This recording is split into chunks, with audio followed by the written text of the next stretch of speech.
It's rather surprising that it took A Christmas Carol until 1970 to get a feature film musical adaptation.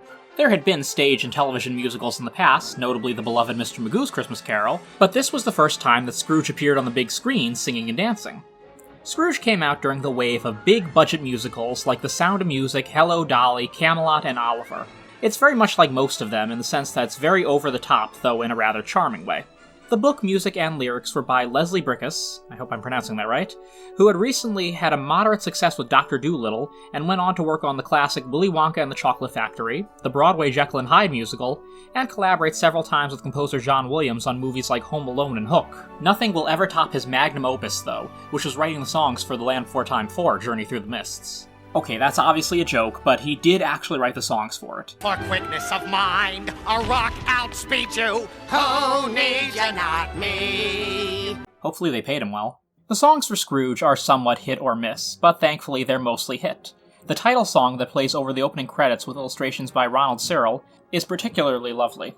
Other highlights include a mocking song called Father Christmas sung by a group of urchins as they follow Scrooge through the streets, and the incredibly catchy Thank You Very Much, performed when a group of Scrooge's ex-debtors celebrate his death in the future. Thank You Very Much was even nominated for an Oscar for Best Original Song that year. Other songs are more so-so. Both the Christmas Past ballads, Happiness and You, yes, that's the name of the song, are important to the plot, but are kind of a slog to sit through, especially since they come one after the other. Christmas Present's jolly song, I Like Life, would be better if not for the somewhat clunky lyrics. And if life were a woman, she would be my wife. Why? Because I like life! The actors are all pretty good here.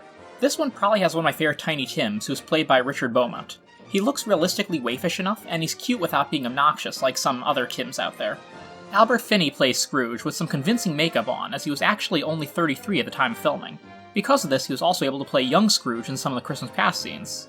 He plays Scrooge as a crotchety old man pretty well. His transformation is reasonably believable, with the saddest moment coming when he's viewing Nephew Fred's party and is actually having a good time. He eventually comes out of it, though, realizing that this was the first time in decades he ever felt happy, and that no one actually knew he was there. Christmas Present is played fine here, but I think Past is the most interesting take. Instead of the mysterious child of indeterminable gender that Dickens described, we are presented with a prim and proper older woman, played by Edith Evans, whose extensive stage and screen credits date back to the 1910s, who plays the part very well. It's one of the few more understated parts of the movie, and I kinda like that they took a different route here. You don't look like a ghost? Thank you. Speaking of ghosts, this is probably the most Jacob Marley-centric adaptation I've seen. Marley here is played by Alec Guinness, who had a long and illustrious acting career, but let's face it, most of us just know him as Obi-Wan Kenobi. His take on Marley is... well, it's interesting. He moves around as though he's walking underwater, and he doesn't seem as tortured as the other Marleys are. Heck, even Goofy seemed a little more remorseful than Alec did. He seemed to focus more on the spooky otherworldliness of the character.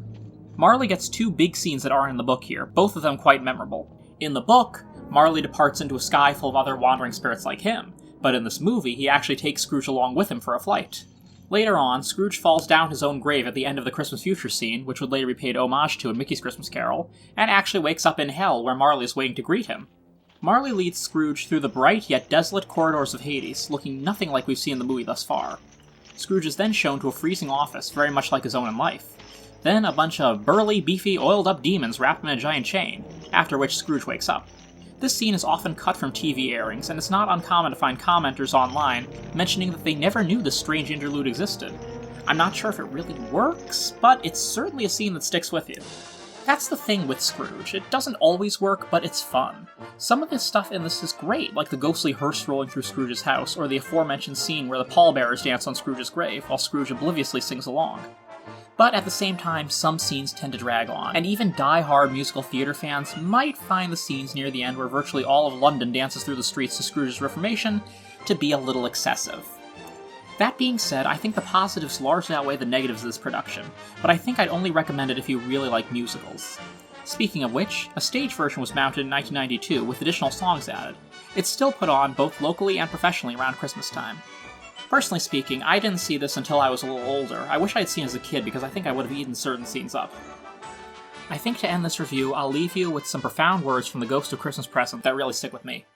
There is never enough time to do or say all the things that we would wish. The thing is to try to do as much as you can in the time that you have.